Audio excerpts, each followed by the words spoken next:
श्रीगणेशाय नमः। अथ श्री शनिस्तोत्रम्। ॐ शनैश्चरः स्वधाकारे छायाभूसूर्यनन्दनः मार्तण्डजो यमः सौरिः पङ्गुश्च ग्रहनायकः। ब्रह्मण्यो क्रूरधर्मज्ञो नीलवर्णोऽञ्जनाद्युतिः। द्वादशैस्तानि नामानि त्रिसन्ध्यं यः पठेन्नरः तस्य पीडां न चैवाहं करिष्यामि न संशयः। गोचरे जन्मलग्ने च वाप्स्वनन्तर्दशासु च यः पुरा राज्यभ्रष्टाय नलाय प्रददो किल। स्वप्ने सौरिः स्वयं मन्त्रं सर्वकामफलप्रदाम्। क्रोडं नीलाञ्जनप्रख्यं नीलजेमुतसन्निभं छायामार्तण्डसम्भूतं नमस्यामि शनैश्चरम्। ॐ नमोऽर्कपुत्राय शनैश्चराय निहारवर्णाञ्जननीलकाय स्मृत्वा रहस्यं भुवि मानुषत्वे फलप्रदो मे भव सूर्यपुत्र। नमोऽस्तु प्रेतराजाय कृष्णवर्णाय ते नमः। शनैश्चराय क्रूराय सिद्धिबुद्धिप्रदायिने य एभिर्नामभिः स्तौति तस्य तुष्टो भवाम्यहम्। मामकानां भयं तस्य स्वप्नेष्वपि न जायते। गार्गेय कौशिकस्यापि पिप्पलादो महामुनिः शनैश्चरकृता पीडा न भवति कदाचन। क्रोडस्तु पिङ्गलो बभ्रुः कृष्णो रौद्रोऽन्तको यमः। सौरिः शनैश्चरो मन्दः पिप्पलादेन संयुतः। एतानि शनिनामानि प्रातरुत्थाय यः पठेत् तस्य सौरेः कृता पीडा न भवति कदाचन। ध्वजनी धामिनी चैव कंकाले कलहप्रिया कलही कंटकी चापि अजा महिषी तुरंगमा। नामानि शनिभार्याया नित्यं जपति यः पुमान् तस्य दुःखा विनश्यन्ति सुखसौभाग्यं वर्धते। श्रीगणेशाय नमः। अथ श्री राहुस्तोत्रम्। नमस्ते दैत्यरूपाय देवारिं प्रणमाम्यहम्। नमस्ते सर्वभक्ष्याय घोररूपाय वै नमः। त्वं ब्रह्मा वरुणो देवस्त्वं विष्णुस्त्वं हरिः शिवः। मर्त्यलोके भवान् प्रीतः संसार जनतारकः। कूटपर्वतदुर्गाणि नगराणि पुराणि च यस्य क्रोधवशात् भस्मी भवन्ति क्षणमात्रकम्। धूम्रवर्णो भवान् राहु रक्ताक्षः पिङ्गलोपमः। क्रूरग्रहस्तथा भीमो यमरूपो महाबलः। यस्य स्थाने पञ्चमेऽपि षष्ठे चैव तृतीयके दशमेकादशे चैव तस्य श्रेयः करोत्यलम्। अन्नं खड्गं च यद्दत्तं राहवे सुफलप्रदं। पृथिव्यां ब्रह्मपीडां च गोपीडां तन्निवारयेत्। कृमिकीटपतङ्गेषु चरन्तं सचराचरं। गोदानं भूमिदानं च यन्नं वस्त्रं च दापयेत्। सौवर्णरूप्यदानं च कन्यादानं च तत्क्षणात् एतद्दानं च सम्पूर्णं राहुमोक्षकरं नृणाम् अस्य स्तोत्रस्य महात्म्यात् राहुपीडा विनश्यते रक्ताक्षो धूम्रवर्णाभो विजितारिर्महाबलः अबाहुश्चान्तरिक्षस्थ स राहुः प्रियतां मम। श्रीकेतुस्तोत्रम्। गौतम उवाच मुनीन्द्रसूततत्त्वज्ञ सर्वशास्त्रविशारद सर्वरोगहरं ब्रूहि केतुः स्तोत्रमुत्तमम्। सूत उवाच शृणु गौतम वक्ष्यामि स्तोत्रमेतदनुत्तमम् गुह्यतमं केतोः ब्राह्मणा कीर्तितं पुरा। आद्यः करालवदनो द्वितीयो रक्तलोचनः तृतीयः पिङ्गलाक्षस्य चतुर्थो ज्ञानदायकः पंचमः कपिलाक्षश्च षष्ठः कालाग्निसन्निभः सप्तमो हिमगर्भश्च धूम्रवर्णोऽष्टमस्तथा नवमः कृतकण्ठश्च दशमः नरपीठगः एकादशस्तु श्रीकण्ठः द्वादशस्तु गदायुधः द्वादशस्ते महाक्रूरः सर्वोपद्रवकारकः पर्वकाले पीडयन्ते दिवाकरनिशाकरो। नाम द्वादशकं स्तोत्रं केतोरेतन्महात्मनः पठन्ति येन्वहं भक्त्या तेभ्यः केतुः प्रसीदते। कुलुक्थधान्ये विलिख्येत षट्कोणं मण्डलं शुभं पद्ममष्टदलं तत्र विलिख्येच्च विधानतः। नीलं घटं च संस्थाप्य दिवाकरनिशाकरौ केतुं च तत्र निक्षिप्य पूजयित्वा विधानतः। स्तोत्रमेतत् पठित्वा च ध्यायन् केतुं वरप्रदं ब्राह्मणं क्षोत्रियं शान्तं पूजयित्वा कुटुम्बिनम्। केतुः करालवक्त्रस्य प्रतिमां वस्त्रसंयुतां कुम्भादिभिश्च संयुक्तां चित्रातारे प्रदापयेत्। दानेनानेन सुप्रीतः केतुः स्यात् तस्य सौख्यदः वत्सरं प्रयता भूत्वा पूजयित्वा विधानतः। मूलमष्टोत्तरशतं ये जपयन्ते नरोत्तमः तेषां केतुप्रसादेन न कदाचित् भयं भवेत्। ॐ शनैश्चरः स्वधाकारे छायाभूसूर्यनन्दनः मार्तण्डजो यमः सौरिः पङ्गुश्च ग्रहनायकः ब्रह्मण्यो क्रूरधर्मज्ञो नीलवर्णोऽञ्जनाद्युतिः द्वादशैस्तानि नामानि त्रिसन्ध्यं यः पठेन्नरः तस्य पीडां न चैवाहं करिष्यामि न संशयः। गोचरे जन्मलग्ने च वाप्स्वनन्तर्दशासु च यः पुरा राज्यभ्रष्टाय नलाय प्रददो किल स्वप्ने सौरिः स्वयं मन्त्रं सर्वकामफलप्रदाम्।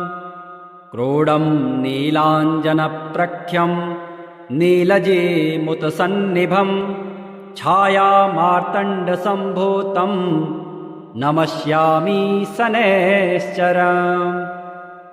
ॐ नमोऽर्कपुत्राय शनैश्चराय निहारवर्णाञ्जननीलकाय स्मृत्वा रहस्यं भुवि मानुषत्वे फलप्रदो मे भव सूर्यपुत्र।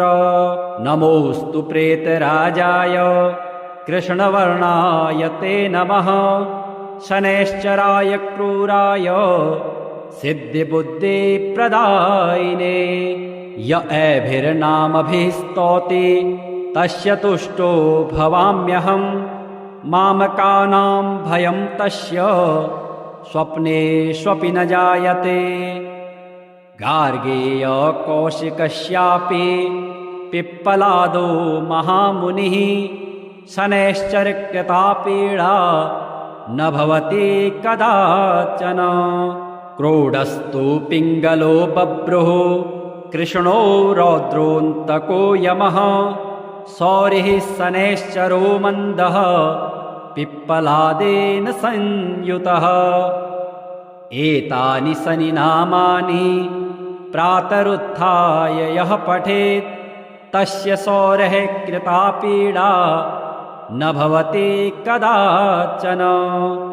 ध्वजनी धामिनी चैव कंकाले कलहप्रिया कलही कंटकी चापि अजा महिषी तुरंगमा। नामानि शनिभार्याया नित्यं जपति यः पुमान् तस्य दुःखा विनश्यन्ते सुखसौभाग्यं वर्धते। श्रीगणेशाय नमः। अथ श्री राहुस्तोत्रम्। नमस्ते दैत्यरूपाय देवारिं प्रणमाम्यहम्। नमस्ते सर्वभक्ष्याय घोररूपाय वै नमः। त्वं ब्रह्मा वरुणो देवस्त्वं विष्णुस्त्वं हरिः शिवः। मर्त्यलोके भवान् प्रीतः संसार जनतारकः। कूटपर्वतदुर्गाणि नगराणि पुराणि च यस्य क्रोधवशात् भस्मी भवन्ति क्षणमात्रकम्। धूम्रवर्णो भवान् राहु रक्ताक्षः पिङ्गलोपमः। क्रूरग्रहस्तथा भीमो यमरूपो महाबलः। यस्य स्थाने पञ्चमेऽपि षष्ठे चैव तृतीयके दशमेकादशे चैव तस्य श्रेयः करोत्यलम्। अन्नं खड्गं च यद्दत्तं राहवे सुफलप्रदं पृथिव्यां ब्रह्मपीडां च गोपीडां तन्निवारयेत्। कृमिकीटपतङ्गेषु चरन्तं सचराचरं गोदानं भूमिदानं च यन्नं वस्त्रं च दापयेत्। सौवर्णरूप्यदानं च कन्यादानं च तत्क्षणात् एतद्दानं च सम्पूर्णं राहुमोक्षकरं नृणाम्। अस्य स्तोत्रस्य महात्म्यात् राहुपीडा विनश्यते। रक्ताक्षो धूम्रवर्णाभो विजितारिर्महाबलः। अबाहुश्चान्तरिक्षस्थ स राहुः प्रियतां मम। श्रीकेतुस्तोत्रम्। गौतम उवाच मुनीन्द्रसूततत्त्वज्ञ सर्वशास्त्रविशारद सर्वरोगहरं ब्रूहि केतुः स्तोत्रमुत्तमम्। सूत उवाच शृणु गौतम वक्ष्यामि स्तोत्रमेतदनुत्तमं। गुह्यतमं केतोः ब्राह्मणा कीर्तितं पुरा। आद्यः करालवदनो द्वितीयो रक्तलोचनः तृतीयः पिङ्गलाक्षस्य चतुर्थो ज्ञानदायकः पंचमः कपिलाक्षश्च षष्ठः कालाग्निसन्निभः सप्तमो हिमगर्भश्च धूम्रवर्णोऽष्टमस्तथा नवमः कृतकण्ठश्च दशमः नरपीठगः एकादशस्तु श्रीकण्ठः द्वादशस्तु गदायुधः द्वादशस्ते महाक्रूरः सर्वोपद्रवकारकः पर्वकाले पीडयन्ति दिवाकरनिशाकरो नाम द्वादशकं स्तोत्रं केतोरेतन्महात्मनः पठन्ति येन्वहं भक्त्या तेभ्यः केतुः प्रसीदते कुलुक्थधान्ये विलिख्येत षट्कोणं मण्डलं शुभं पद्ममष्टदलं तत्र विलिख्येच्च विधानतः नीलं घटं च संस्थाप्य दिवाकरनिशाकरौ केतुं च तत्र निक्षिप्य पूजयित्वा विधानतः स्तोत्रमेतत् पठित्वा च ध्यायन् केतुं वरप्रदं ब्राह्मणं क्षोत्रियं शान्तं पूजयित्वा कुटुम्बिनम् केतुः करालवक्त्रस्य प्रतिमां वस्त्रसंयुतां कुम्भादिभिश्च संयुक्तां चित्रातारे प्रदापयेत् दानेनानेन सुप्रीतः केतुः स्यात् तस्य सौख्यदः वत्सरं प्रयता भूत्वा पूजयित्वा विधानतः मूलमष्टोत्तरशतं ये जपयन्ते नरोत्तमः तेषां केतुप्रसादेन न कदाचित् भयं भवेत् ॐ शनैश्चरः स्वधाकारे छायाभूसूर्यनन्दनः मार्तण्डजो यमः सौरिः पङ्गुश्च ग्रहनायकः ब्रह्मण्यो क्रूरधर्मज्ञो नीलवर्णोऽञ्जनाद्युतिः द्वादशैस्तानि नामानि त्रिसन्ध्यं यः पठेन्नरः तस्य पीडां न चैवाहं करिष्यामि न संशयः गोचरे जन्मलग्ने च वाप्स्वनन्तर्दशासु च यः पुरा राज्यभ्रष्टाय नलाय प्रददो किल स्वप्ने सौरिः स्वयं मन्त्रं सर्वकामफलप्रदाम् क्रोडं नीलाञ्जनप्रख्यं नीलजेमुतसन्निभं छायामार्तण्डसम्भूतं नमस्यामि शनैश्चरम् ॐ नमोऽर्कपुत्राय शनैश्चराय निहारवर्णाञ्जननीलकाय स्मृत्वा रहस्यं भुवि मानुषत्वे फलप्रदो मे भव सूर्यपुत्र नमोऽस्तु प्रेतराजाय कृष्णवर्णाय ते नमः शनैश्चराय क्रूराय सिद्धिबुद्धिप्रदायिने य एभिर्नामभिः स्तौति तस्य तुष्टो भवाम्यहम्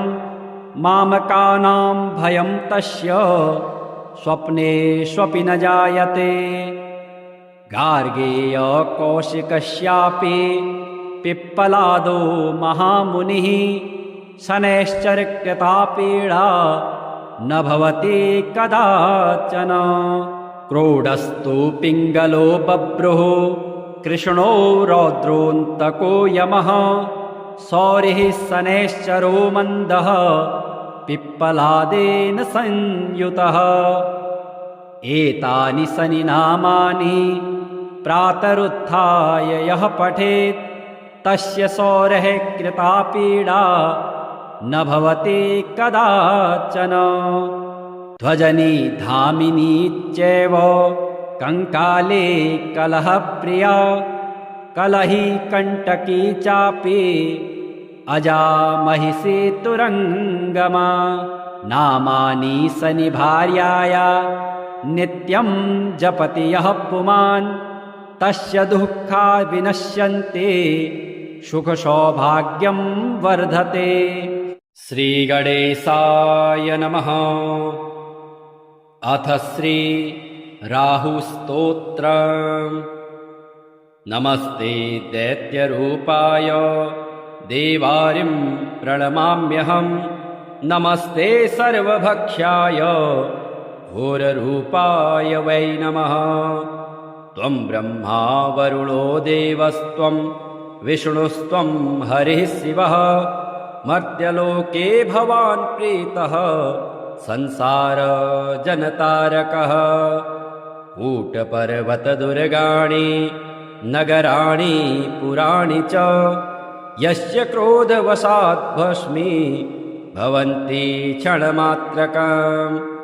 धूम्रवर्णो भवान् राहु रक्ताक्षः पिङ्गलोपमः क्रूरगृहस्तथा भीमो यमरूपो महाबलः यस्य स्थाने पञ्चमेऽपि षष्ठे चैव तृतीयके दशमेकादशे चैव तस्य श्रेयः करोत्यलम् अन्नं खड्गं च यद्दत्तं राहवे सुफलप्रदं पृथिव्यां ब्रह्मपीडां च गोपीडां तन्निवारयेत् कृमिकीटपतङ्गेषु चरन्तं सचराचरं गोदानं भूमिदानं च यन्नं वस्त्रं च दापयेत् सौवर्णरूप्यदानं च कन्यादानं च तत्क्षणात् एतद्दानं च सम्पूर्णं राहुमोक्षकरं नृणाम् अस्य स्तोत्रस्य महात्म्यात् राहुपीडा विनश्यते रक्ताक्षो धूम्रवर्णाभो विजितारिर्महाबलः अबाहुश्चान्तरिक्षस्थ स राहुः प्रियतां मम। श्रीकेतुस्तोत्रम्। गौतम उवाच मुनीन्द्रसूततत्त्वज्ञ सर्वशास्त्रविशारद सर्वरोगहरं ब्रूहि केतुः स्तोत्रमुत्तमम्। सूत उवाच शृणु गौतम वक्ष्यामि स्तोत्रमेतदनुत्तमम् गुह्यतमं केतोः ब्राह्मणा कीर्तितं पुरा। आद्यः करालवदनो द्वितीयो रक्तलोचनः तृतीयः पिङ्गलाक्षश्च चतुर्थो ज्ञानदायकः पञ्चमः कपिलाक्षश्च षष्ठः कालाग्निसन्निभः सप्तमो हिमगर्भश्च धूम्रवर्णोऽष्टमस्तथा नवमः कृतकण्ठश्च दशमः नरपीठगः एकादशस्तु श्रीकण्ठः द्वादशस्तु गदायुधः द्वादशस्ते महाक्रूरः सर्वोपद्रवकारकः पर्वकाले पीडयन्ते दिवाकरनिशाकरो। नाम द्वादशकं स्तोत्रं केतोरेतन्महात्मनः पठन्ति येन्वहं भक्त्या तेभ्यः केतुः प्रसीदते। कुलुक्थधान्ये विलिख्येत षट्कोणं मण्डलं शुभं पद्ममष्टदलं तत्र विलिख्येच्च विधानतः। नीलं घटं च संस्थाप्य दिवाकरनिशाकरौ केतुं च तत्र निक्षिप्य पूजयित्वा विधानतः। स्तोत्रमेतत् पठित्वा च ध्यायन् केतुं वरप्रदं ब्राह्मणं क्षोत्रियं शान्तं पूजयित्वा कुटुम्बिनम्। केतुः करालवक्त्रस्य प्रतिमां वस्त्रसंयुतां कुम्भादिभिश्च संयुक्तां चित्रातारे प्रदापयेत्। दानेनानेन सुप्रीतः केतुः स्यात् तस्य सौख्यदः वत्सरं प्रयता भूत्वा पूजयित्वा विधानतः। मूलमष्टोत्तरशतं ये जपयन्ते नरोत्तमः तेषां केतुप्रसादेन न कदाचित् भयं भवेत्। ॐ शनैश्चरः स्वधाकारे छायाभूसूर्यनन्दनः मार्तण्डजो यमः सौरिः पङ्गुश्च ग्रहनायकः ब्रह्मण्यो क्रूरधर्मज्ञो नीलवर्णोऽञ्जनाद्युतिः द्वादशैस्तानि नामानि त्रिसन्ध्यं यः पठेन्नरः तस्य पीडां न चैवाहं करिष्यामि न संशयः। गोचरे जन्मलग्ने च वाप्स्वनन्तर्दशासु च यः पुरा राज्यभ्रष्टाय नलाय प्रददो किल स्वप्ने सौरिः स्वयं मन्त्रं सर्वकामफलप्रदाम् क्रोडं नीलाञ्जनप्रख्यं नीलजीमुतसन्निभं छायामार्तण्डसम्भूतं नमस्यामि शनैश्चरम्। ॐ नमोऽर्कपुत्राय शनैश्चराय निहारवर्णाञ्जननीलकाय स्मृत्वा रहस्यं भुवि मानुषत्वे फलप्रदो मे भव सूर्यपुत्र। नमोऽस्तु प्रेतराजाय कृष्णवर्णाय ते नमः शनैश्चराय क्रूराय सिद्धिबुद्धिप्रदायिने य एभिर्नामभिः स्तौति तस्य तुष्टो भवाम्यहम् मामकानां भयं तस्य स्वप्नेष्वपि न जायते। गार्गेय कौशिकस्यापि पिप्पलादो महामुनिः शनैश्चरकृता पीडा न भवति कदाचन। क्रोडस्तु पिङ्गलो बभ्रुः कृष्णो रौद्रोऽन्तको यमः सौरिः शनैश्चरो मन्दः पिप्पलादेन संयुतः। एतानि शनिनामानि प्रातरुत्थाय यः पठेत् तस्य सौरेः कृता पीडा न भवति कदाचन। ध्वजनी धामिनी चैव कंकाले कलहप्रिया कलही कंटकी चापि अजा महिषी तुरंगमा।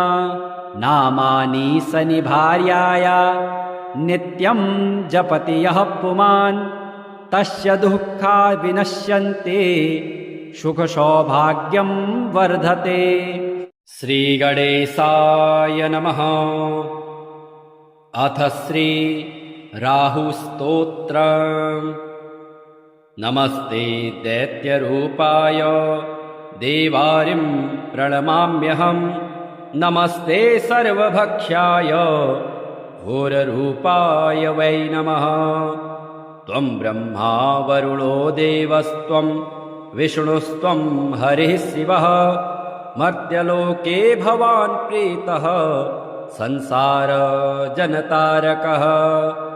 कूटपर्वतदुर्गाणि नगराणि पुराणि च यस्य क्रोधवशात् भस्मी भवन्ति क्षणमात्रकम्। धूम्रवर्णो भवान् राहु रक्ताक्षः पिङ्गलोपमः क्रूरग्रहस्तथा भीमो यमरूपो महाबलः।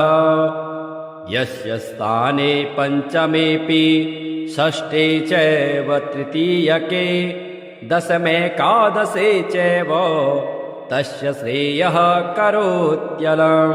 अन्नं खड्गं च यद्दत्तं राहवे सुफलप्रदं पृथिव्यां ब्रह्मपीडां च गोपीडां तन्निवारयेत्। कृमिकीटपतङ्गेषु चरन्तं सचराचरं गोदानं भूमिदानं च यन्नं वस्त्रं च दापयेत्।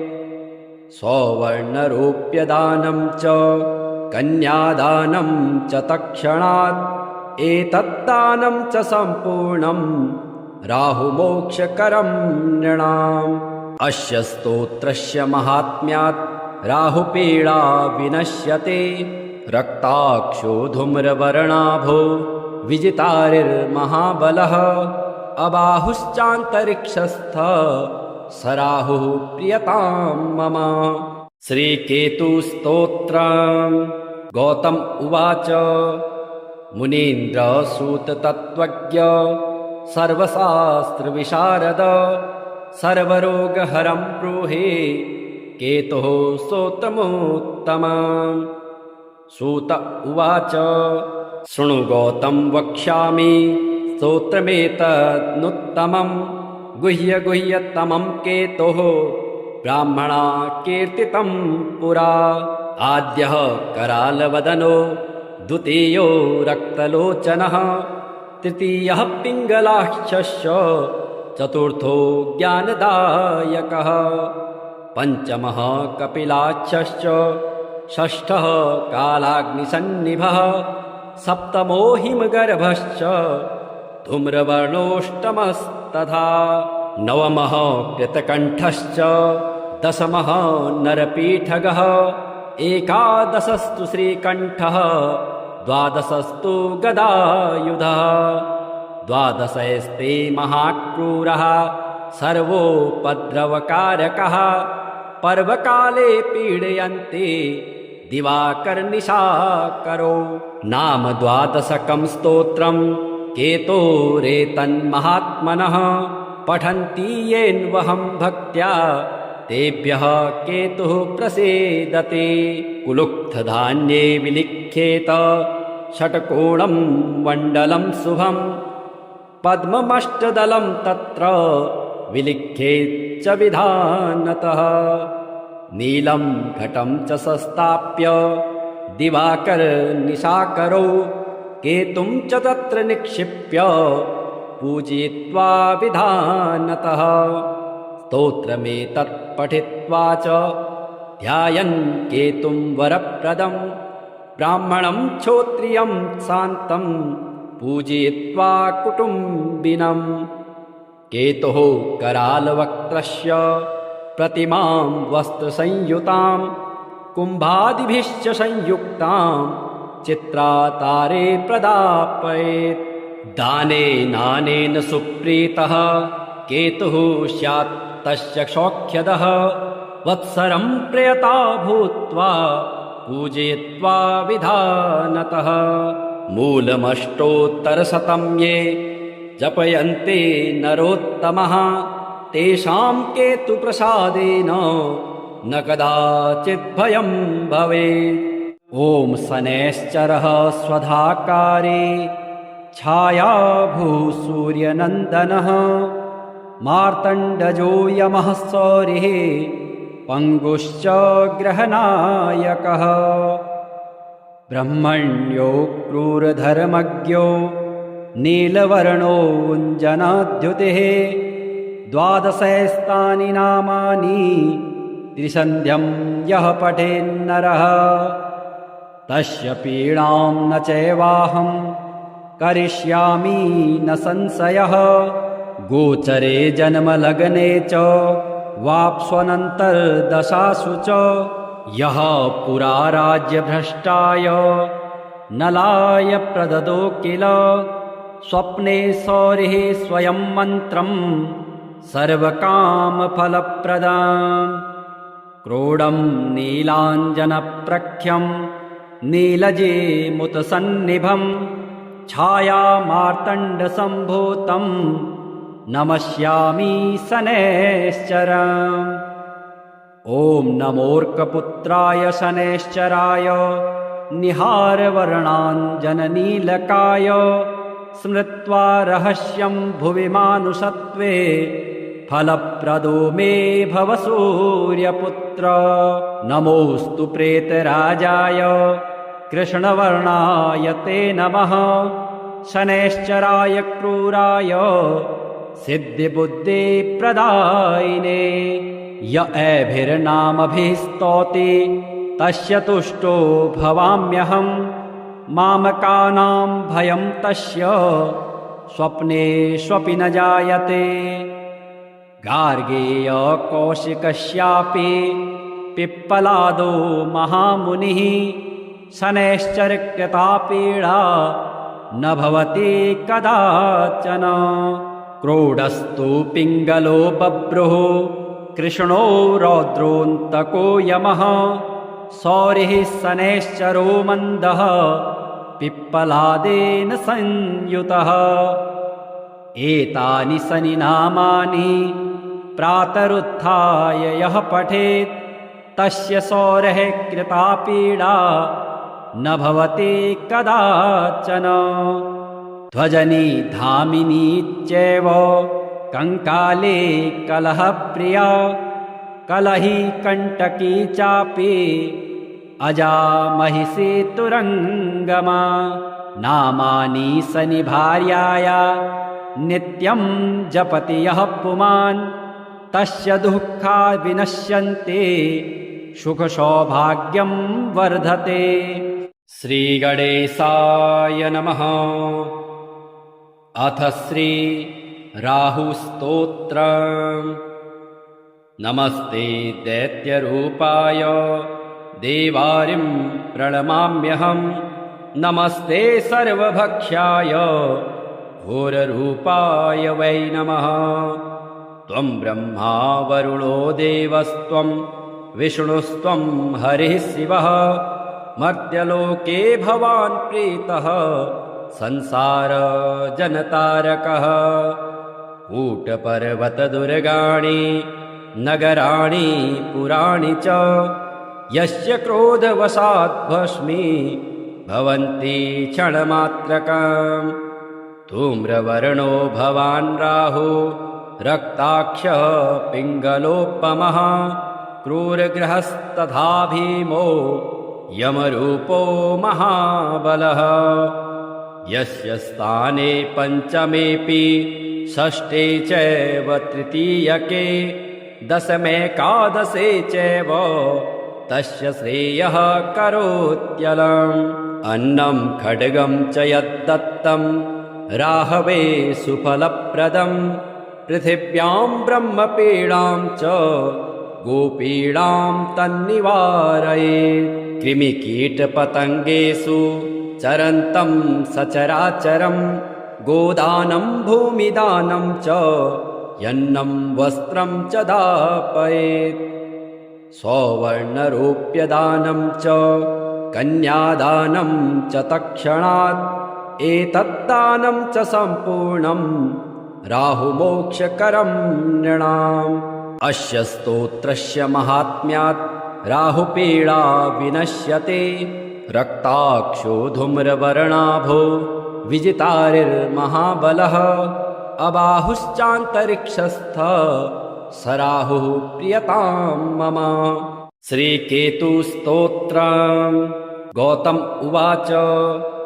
मुनीन्द्रसूततत्त्वज्ञ सर्वशास्त्रविशारद सर्वरोगहरं ब्रूहि केतुः स्तोत्रमुत्तमम्। सूत उवाच। शृणु गौतम वक्ष्यामि स्तोत्रमेतदनुत्तमम्। गुह्यतमं केतोः ब्राह्मणा कीर्तितं पुरा।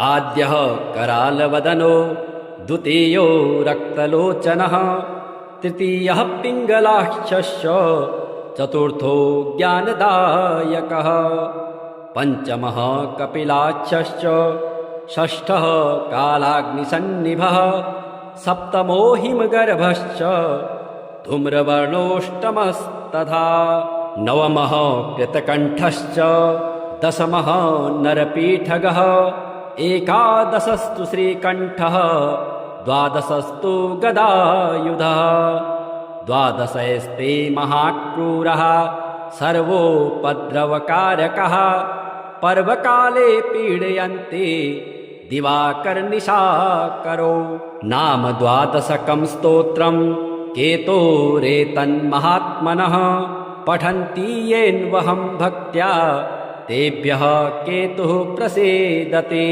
कुलुक्थधान्ये विलिख्येत षट्कोणं मण्डलं शुभं पद्ममष्टदलं तत्र विलिख्येच्च विधानतः नीलं घटं च संस्थाप्य दिवाकरनिशाकरौ केतुं च तत्र निक्षिप्य पूजयित्वा विधानतः स्तोत्रमेतत् पठित्वा च ध्यायन् केतुं वरप्रदं ब्राह्मणं क्षोत्रियं शान्तं पूजयित्वा कुटुम्बिनम् केतुः करालवक्त्रस्य प्रतिमां वस्त्रसंयुतां कुम्भादिभिश्च संयुक्तां चित्रातारे प्रदापयेत् दानेनानेन सुप्रीतः केतुः स्यात् तस्य सौख्यदः वत्सरं प्रयता भूत्वा पूजयित्वा विधानतः मूलमष्टोत्तरशतं ये जपयन्ते नरोत्तमः तेषां केतुप्रसादेन न कदाचित् भयं भवेत्।